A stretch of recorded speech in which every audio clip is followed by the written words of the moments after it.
about the economy or economics, but what I've heard.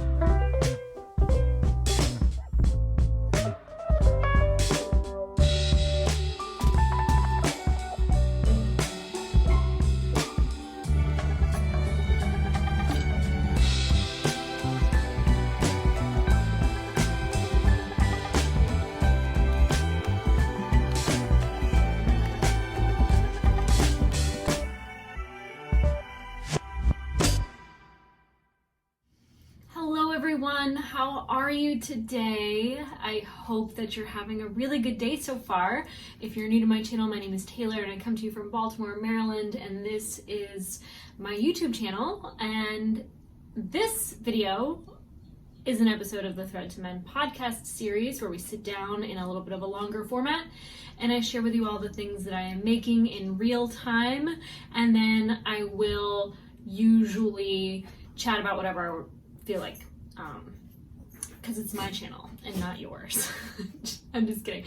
Do you ever watch Trixie and Katya's show on YouTube? It's spelled UNHHH. Maybe there's another H, but if you just start spelling you'll find it. It's so good. I love that show so much, and I really enjoy Trixie Mattel's YouTube channel in general. I think is featured on Wow Presents, which is a different channel, but I like to just search playlist and then I have all the videos in front of me because I don't subscribe to that channel because there's too much that comes out all the time. I try to keep my subscriptions like limited to the things that I actually watch all the time. So anyway, I got a little distracted on the chit chat, but I'm here to share with you all the things that I am making. I have Star Baby Moonchild on my lap. If you have not met her, she says hello every single week. It's like her thing. I cannot imagine now having to live a life with a YouTube channel and without my Star Baby Moonchild. So I am savoring these moments we have together on this earth. I just watched the movie Contact, which makes me feel very like connected to things like that I love, like my kitty. But I'm gonna bother her for a second so I can reach for my knitting. Anyway, have you seen the movie Contact? It stars Jodie Foster. There's like tons of like actors that you would know in this movie. I don't know actors very well or their names, but I know his name. He plays Sam Seaborn in Sam. He plays Sam in The West Wing. He was in that movie I watched as a kid. I can't think of the name of. Anyway, I'm really tired today. I'm really tired and I'm just like pushing through it. I have some things I want to show you, and we're just gonna start with the knitting. So I began what feels like long ago on this gorgeous colorwork sweater. This is a design by Isabell Kraemer. If you are on Facebook, you might know Isabell Kraemer as the model of all of these fake sweaters that are drop shipped out of like some part of the world, and the internet just like steals her image and puts it on a piece of garbage that they sell for like pennies. I don't know if you knew that, but I see it like all the time. People always call it out, and it's always Isabell Kraemer for some reason. But she designed this pattern, and I'm knitting it with my Handspun yarn. So I'll tell you a little bit more details about the yarn. I don't have the ball of contrast with me, but it is this dark chocolate merino. It's from a merino fleece. So the staple length of the fiber is a little bit shorter than what I normally spin. It's about 3.5 inches, I would guess, maybe 4 at the longest part. So it's not super short, but at the same time, it's a little bit shorter, and it has incredible crimp. So the combination for me and my spinning right now, when a fiber is shorter, I have a little bit of a firmer grip on it because I can only draft it so far without like losing the length of the staple between my fingers. So I kind of sandwich my technique right in between a short forward draw and a short backward draw. So I'm kind of just pinching it off and pulling it back or gently pulling it forward. I think that they're the same thing, but there are people out there, spinners, who are probably much more educated than I am on the subject of spinning, but they are very particular about whether you're doing one or the other and whether you're doing it the entire time or inconsistent. And I don't think it matters which you do, but as long as you're consistent, you're gonna have a yarn you really like. My cat is stuck in my yarn. Okay, you didn't just see what I just saw, but it was fully comical. Should I edit this? I don't know. I wasn't planning to doing a lot. I wasn't planning to do a lot of editing today. I don't know if you noticed my last video didn't have a lot of editing, but because I had this intention, I feel like it just kind of came out better. A little bit more off the cuff. So that's what we're rolling with. Let me know if you like it. If you don't, you can tell me that too. I'm receptive to feedback, even though I do respond to everything. So let's talk about the spinning and the knitting again. It's a 2-ply yarn, and the contrast fiber, I think the most remarkable statement of the contrast color in terms of spinning is how like super uber duper roober consistent. That was dumb. Super consistent. The color to the fiber is. So the body, if I didn't tell you this yet, I don't think I did right now, but you might already know, the body is also a natural brown cormo cross fiber. So both natural colors. I didn't dye any part of this. I did prepare it from a raw fleece, 2 raw fleeces, separate fleeces, obviously different breeds, but I didn't prepare the fiber to the cormo main color. Actually, I prepared them with the exact same method. I will say that. And I can talk more at another time about my method for combing wool, but I use the same technique, which is just combing. I basically load a comb I have clamped to a table, and I use my second comb to comb it off. And then I just comb that fiber directly onto what is called a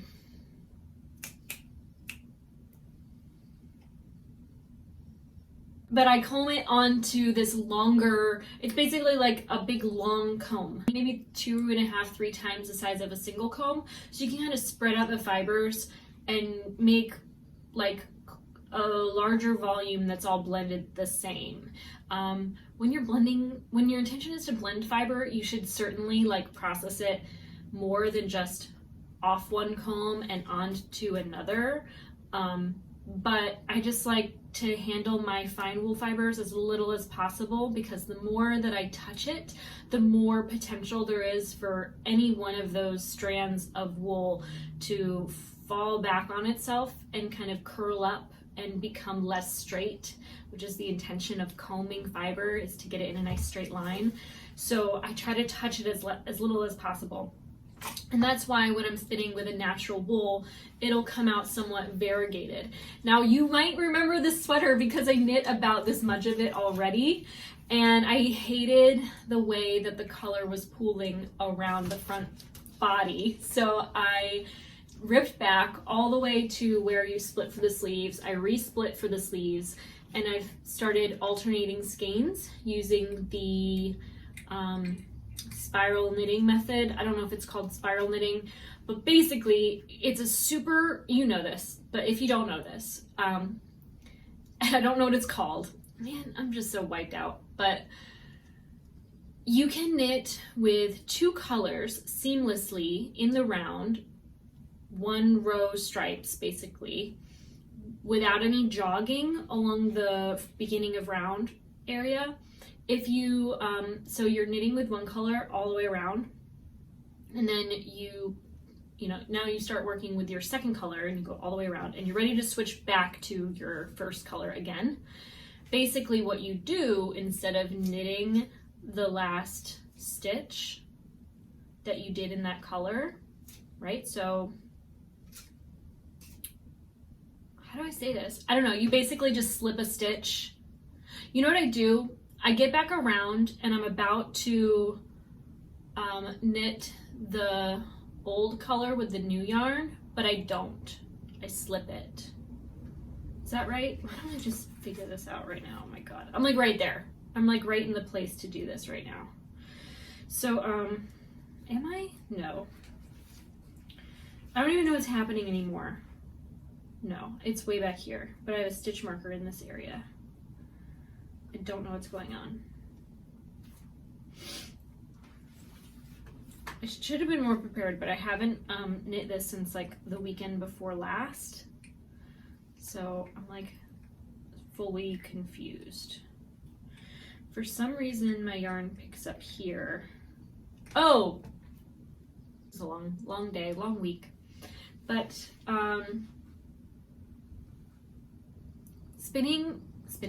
knitting in the round, alternating skeins, look how consistent this is.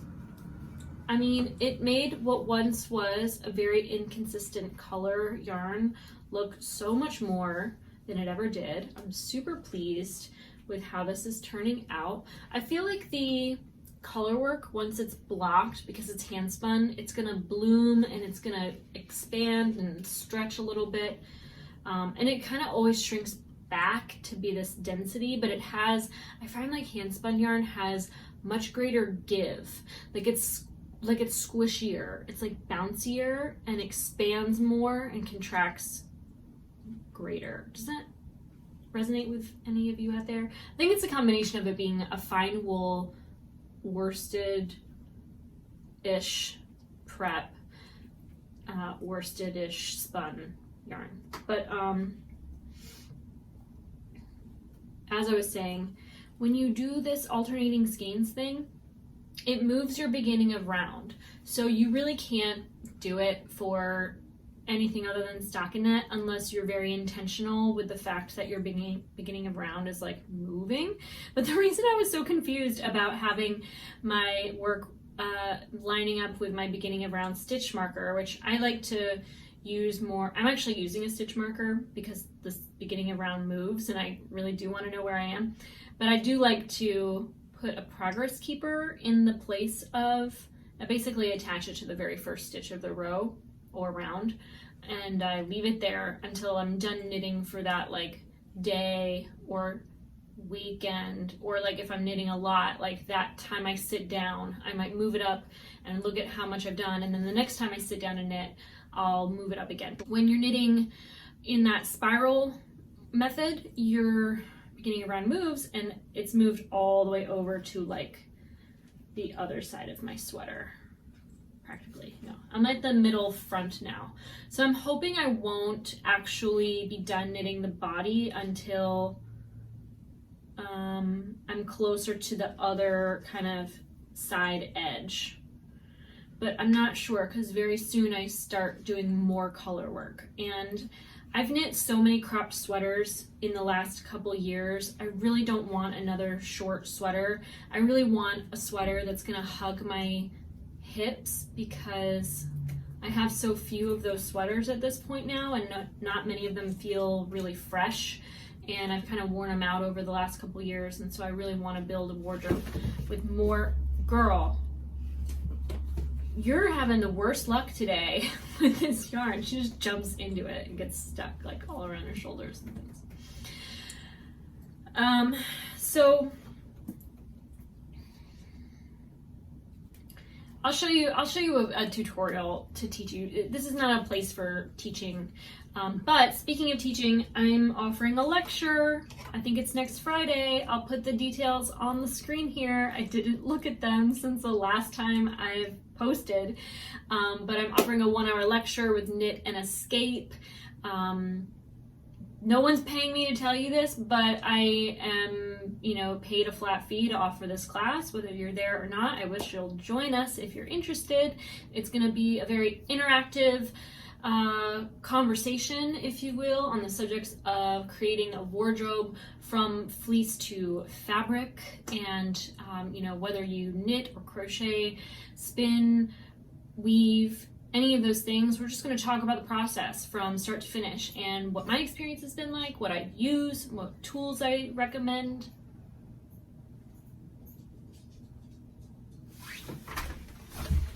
What was that?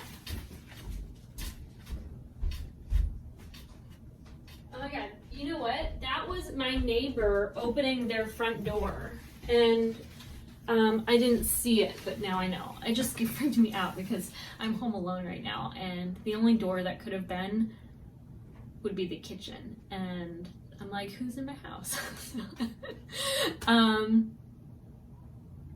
Knit and Escape, the details are here. Let's hang out. It's gonna be fun. I made a little PowerPoint with a lot, it's as many resources as I could gather, but I'm really hoping that whoever's there might be interested in sharing their favorite resources too, so it's a more collaborative effort. I feel like I'm just one person with one experience, and I want to get people together on the subject, sharing and connecting and building a community. So that's super cool. I'm looking at this big bin of wool I'm excited to share with you. It's kind of just a braggadocious moment because I got plans, and I have one more knitting project to share. This is a bag that I love. I found it at this store in Maine. I think it's in Bath, Maine, called Halcyon Yarns. You might have been there if you visited the state of Maine before. I do recommend visiting it because it's a lot different than any other yarn store I've been to. They do cater to weavers, so if you are one, go. I don't know, I can't even imagine when I'll get to travel again, but I'm getting my second vaccination shot on Saturday, so maybe 2 weeks after that, I'll be risky and do something I haven't done in a long time. I think that I want to go to a roller skating rink. I mean, if I'm vaccinated and like immune 60 to 90% based on whatever variant, I feel like roller skating inside on really nice floors is like worth the risk right now for me personally. But I don't know. I'd have to really rope my friend Olivia into going with me, or maybe Jenny if she can like get away from her fam for a sec. But I can't stop getting off the subject of other things. I'm just gonna share with you the fact that I'm actually done. I'm just waiting because I don't have to bind off. I'm waiting to bind off before I try this on one last time.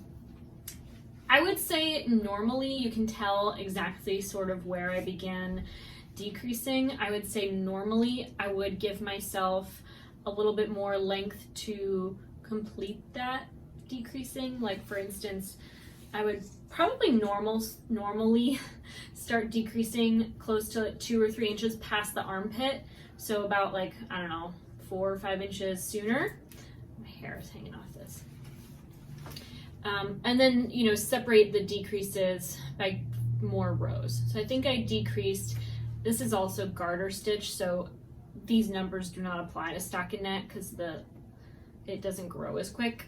But I think I know that I decreased on the 6th round, so I would knit or purl about 5 rounds before decreasing again, and I would probably just make it 8 or something like that. So that it doesn't have that kind of angle to it. But I think once it's on the body, I'll really like that, because I don't love when sweaters, I don't really think that many of my sweaters do this, but I don't like when sweaters kind of hug the arm too tight.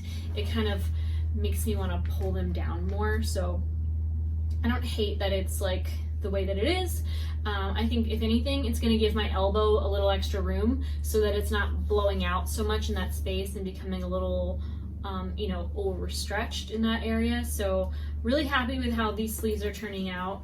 I've tried it on maybe like 2 times since I started my modifications, so I'm not like practiced in wearing it and can give fully honest feedback yet, but you can see I just started the decreases of the 2nd sleeve, so I have a little bit to go before this is finally done, but I think I have every intention of working on this over the weekend.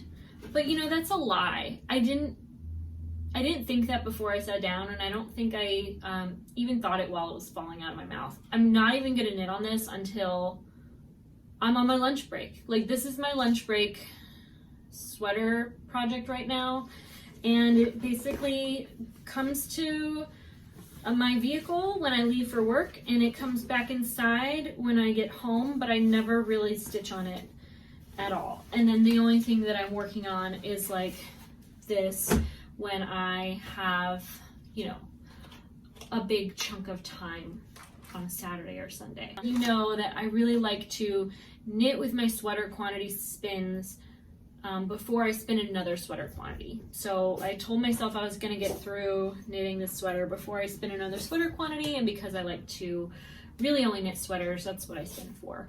And I'm just going to get this out because it's probably more interesting to look at.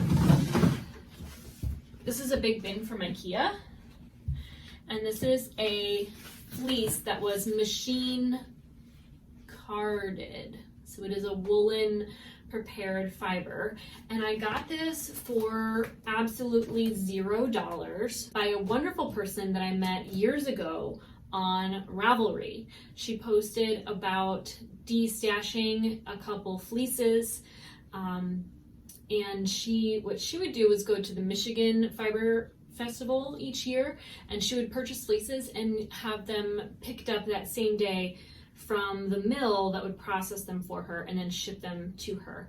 And I think that's really cool, especially if you're into woolen prepared yarn, and it might be a very luxurious way to get your hands on a whole lot of roving that is very consistent.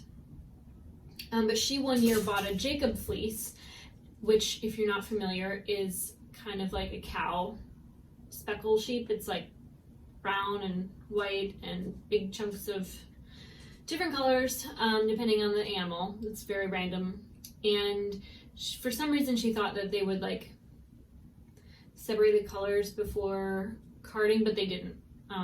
And so she was really disappointed, and because it never really turned out the way she envisioned, she never felt very connected to this fleece, and that was one of the reasons why she chose to get rid of it. I don't even know how many pounds are here. I guess I could weigh it if I had a scale. I don't have like a human scale. But I did spin already a few skeins of this in like a heavy kind of Aran weight yarn when I was really still learning to spin consistently. And I knit that into the Feral shawl, which I actually wrote and published. So if you're wondering about that fiber, this is that exact fiber, and I really love that fiber so much. I've even washed that shawl in the washing machine on accident, and it came out pretty okay. Like, it's not that felted. It's just such a luscious, gorgeous fiber. I think when you're working with things that might have the tiniest bit of lanolin still on them, they're a little bit resistant to felting. Don't take my word for it, but that happened, and it wasn't a total disaster. And I feel like I should really spin a sweater with this. That's my goal. That's what I want. If I spin anything in 2021, I kind of want it to be this, because there's so much of it. There's got to be enough for a full sweater, and I don't have to hand comb it, which takes out a lot of time. And time is the one thing I don't feel like I have in spades. I'm slowly kind of recouping my financial, like, not comfort, but like I'm feeling like better, you know? So I still not buying wool or yarn because I have so much less time. I'm trying to just use what I have with the time that I have. And I don't know if you know this, but whenever like economies experience, I don't know anything about the economy or economics, but what I've heard is when there's like a depression or like a little like recession, like we're kind of all in, they see this like boom in like lipsticks, because it's like a cheap thing you can buy and feel good about. It's like a little comfort purchase. And I don't think this has anything to do with that, but I think it has everything to do with that. I bought like fancy lip gloss for myself because I can now. I feel like that's a huge deal because I feel like I haven't bought anything for like luxury in months. And I really love it so much that even though no one pays me to say this, I want you to know how great it is, because maybe you're gonna really like it, or maybe you know how great it is and you're gonna be like, yes, it's the best. So I wouldn't even say I love the look of glossy gloss. I wouldn't even say that I like the feel of glossy gloss. I hate that my hair gets stuck to it. I hate that you put it on and you are wearing it and then later on you're not, but that's kind of every product, to be honest. I'm sort of like a default lip balm person, but then I did discover these lip creams from like a Korean brand that I bought online. That's like it's like a waxy, opaque, powdered down looking color, which I wear a lot on the podcast. I don't know if you can tell, but there's this brand of lip gloss. You know why I wanted a lip gloss? Because I watch Peter Mon on YouTube. We've talked about this before. And on his Peter Mon channel, he'll like put on his lip gloss and throw it over his shoulder. And it made me want lip gloss. Like the YouTube marketing, like product placement, whatever you want to call it, is real. Like it's real. It's there. It's happening. It is now. And I've discovered this in like high school. It's this brand called Buxom, and I'll just give this, a little bit of a close-up feature. It does this thing where I don't know what the active agent is, but it does this thing where it just like floods your skin on your lip with hydration to a degree that with one application in like a half hour, it's like wearing a lip mask all day long that like stays on your face. I put this on like an hour ago. It's still there. It's the most long wearing lip gloss, but it's the one lip gloss of my entire life that consistently performs in this manner. It like sloughs off the top dry layer of your skin every single time. And it makes my lips feel like they're regenerating, like they're new lips. I have a big mouth, can you tell? And it stretches and contracts, and my lips are very like wrinkly, in my opinion. I don't know if you think that, but that's how they feel in my mind. I don't wear lipstick a lot because I feel like it settles into those lines, and I'm just a perfectionist. I'd rather not even mess with it. This lip gloss, even though it has a color and it's kind of like an opaque cream gloss, it doesn't settle into those lines like weirdly. It might on the first like application, but then you like blot your lips together a little bit to smooth it out, and it just like is very even but with color. And it's still sort of translucent. It's not like flat color, which I don't love. I've never found a product like that I loved. But this is a product that I've usually gotten in samples. I've never bought a full size before. And I was looking through Ulta's like catalog that they send me, and I saw that the next day they were half price. And it was like a Sunday. And I was like, yep, tomorrow I'm buying my lip gloss. And because I was gonna buy it at full price, I'm buying 2 of them. I feel like so, like I just treated myself. I don't know how I feel, but I was just watching the episode of where Trixie and Katya were talking about wealth. Trixie said, when I feel rich, when I can go to like a regular store and I don't have to choose, I can buy them both. And that's how I feel about this lip gloss. Anyway, I got 2 colors. One is underneath my cat. Nope, it's right here. I bought the colors Hot Toddy and Creamsicle. I'm wearing Creamsicle, so if you think it's too like spring time, it is for today. I think I'll like it in the late spring, summer when everything is more bright. But it's kind of like a little bit brighter than I imagined. And the hot toddy happens to be the same color I had a sample of before, which is a total coincidence because I had no clue. But it's more of like a matte, not matte, it's more of like a mauve nude. And I think that if I were to buy these again, I would still get the hot toddy because it's like the perfect pink in my mind. But I would go with a more nude color, whatever. I'm probably going to use these enough that maybe I can buy a nude before the end of the year. But I do like to use things completely before I buy more of the same thing. But it's nice to have like one in my bag and one upstairs, you know, so there's always kind of one near me.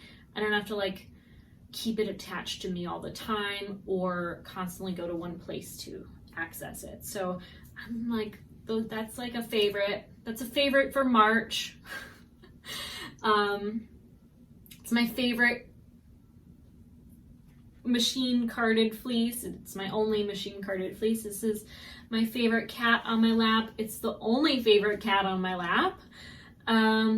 This is, I haven't shown this to you, but this is a thrift store find I've not planted into.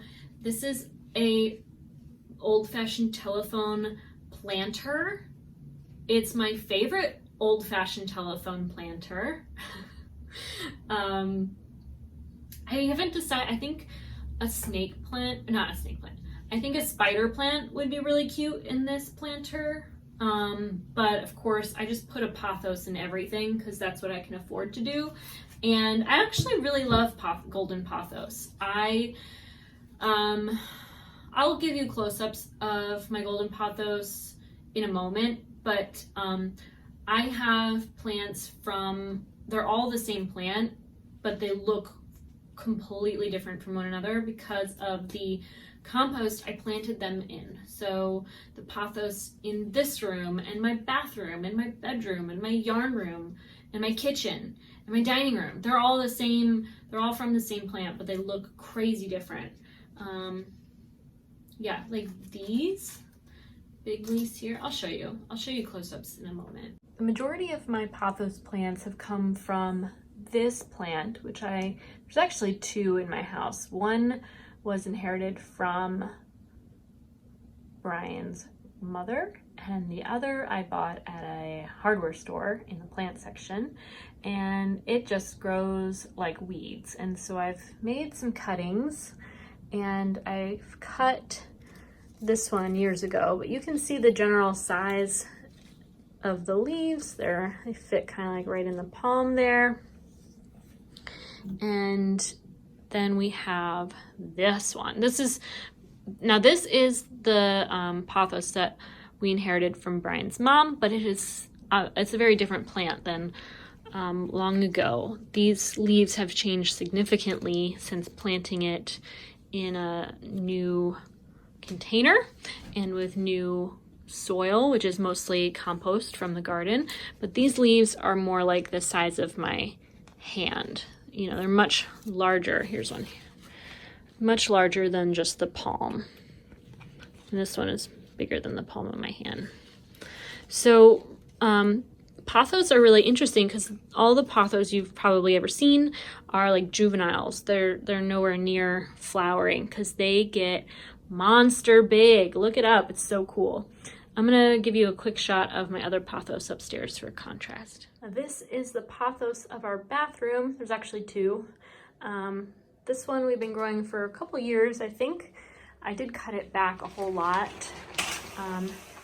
It is growing here in the shower on this shelf, and you can see a couple of the big leaves are starting to die back. So really what this plant probably needs is to get topped off with more compost, and it won't be feeding itself from those, is what I imagine. But sometimes the stems, they just kind of get tired and they start to kind of retreat. But this is a really fun plant. I love it so much. Welcome to my bathroom. And these are also really big leaves, but you can see that the leaves are varying in size. They're getting much smaller, so I'm definitely going to cut this back, but it is very resilient, really nice plant. Okay, that's enough plants. I'm gonna knit, okay? I'm gonna knit, we're gonna knit together. I think that my brain is just so tired that if I start knitting while I'm talking, I will give the most boring content. And I think we've sat down for quite a while today. So I'm going to probably call it an end to this episode of the Thread to Mend podcast. If you want to find me on social media, my name is Taylor E. Owen on Ravelry, Instagram, and Twitter. I'm also on TikTok. You can find me on TikTok as Taylor Knits. And I am so glad that you're here with me. I hope that you have a wonderful day and that you all take care.